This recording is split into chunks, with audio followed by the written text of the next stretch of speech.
हमारा प्रश्न और हमारा काम ही है कि उनको कंफ्यूज करना, क्योंकि हम तभी तो उनकी गहराई को हम लोग भांप सकेंगे, उनके मेरिट को हम भांप सकेंगे। तो ये उम्मीद करना है कि हम प्रश्न जो पूछेंगे वो सीधा साधा क्वेश्चन पूछ देंगे तब तो सभी आंसर दे देंगे। तो अब बात ये उठती है कि अगर हम कंफ्यूजिंग क्वेश्चन पूछेंगे ही पूछेंगे तो उनको क्या करना चाहिए। स्वाभाविक है कि उनको अपना डेप्थ बढ़ाना पड़ेगा।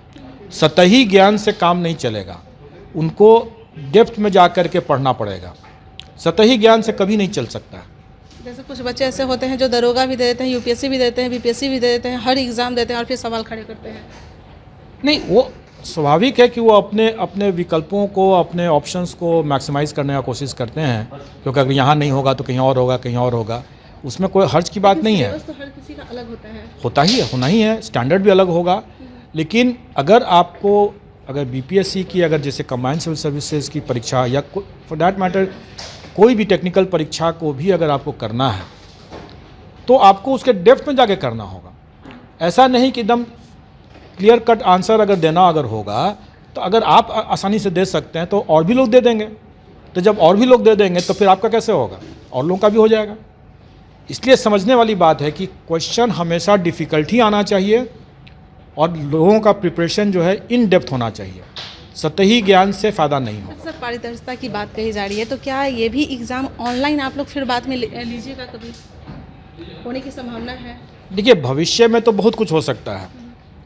निकट भविष्य में मैं नहीं समझता हूँ कि हम लोग अभी ऑनलाइन करेंगे, लेकिन भविष्य तो परिवर्तन की बात ही है। हमारे रिसोर्सेज बढ़ेंगे, हमारी चीज़ें बढ़ेंगी, टेक्नोलॉजी बढ़ेगा। जैसे मैंने अभी थोड़ी देर पहले कहा कि एआई टूल से भी इवैल्यूएशन की बात हो सकती है। भविष्य में होना है, भविष्य में तो चेंज होना ही है। कभी ना कभी ये ऑनलाइन भी आ ही जाएगा यहाँ। निकट भविष्य में मैं अभी इसको फोर्सी नहीं कर रहा हूँ, क्योंकि अभी उसमें जो कठिनाई है, क्योंकि कंप्यूटर के अंदर में जो चीज़ हो रहा है वो किसी को दिखता नहीं है। मैंने पहले भी बहुत बार कहा है कि पर्दे के सामने जो चीज़ हो रहा है वो आप सबके नज़र में है, सब लोग उसको ठीक कर सकते हैं। पर्दे के पीछे जो चीज़ हो रहा है वो पता नहीं चलता है। और कंप्यूटर के अंदर में क्या सॉफ्टवेयर है और किस तरह से उसको हैक किया गया है, चाहे सॉफ्टवेयर से या हार्डवेयर से, ये पता करना बहुत मुश्किल है। अभी आप लोगों ने एक पेपर में देखा भी होगा, किसी परीक्षा में किसी पेपर में निकला भी था कि कैसे हार्डवेयर को हैक करके, मैनिपुलेट करके वो किया गया था।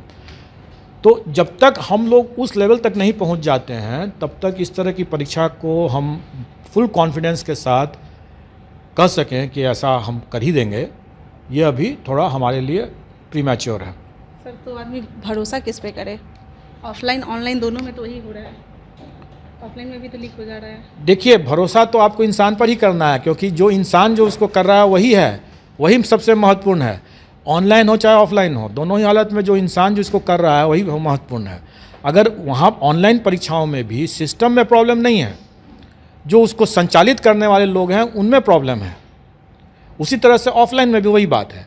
तो अगर हम अपने ऑनलाइन परीक्षा में या ऑफलाइन परीक्षा में अगर ख़राब लोग रहेंगे सम्मिलित, तो स्वाभाविक है कि ख़राब ही होगा रिज़ल्ट। लेकिन अगर अच्छे लोग रहेंगे तो स्वाभाविक है कि ईमानदारी से और पूरी पारदर्शिता बरतते हुए रिजल्ट्स आएंगे।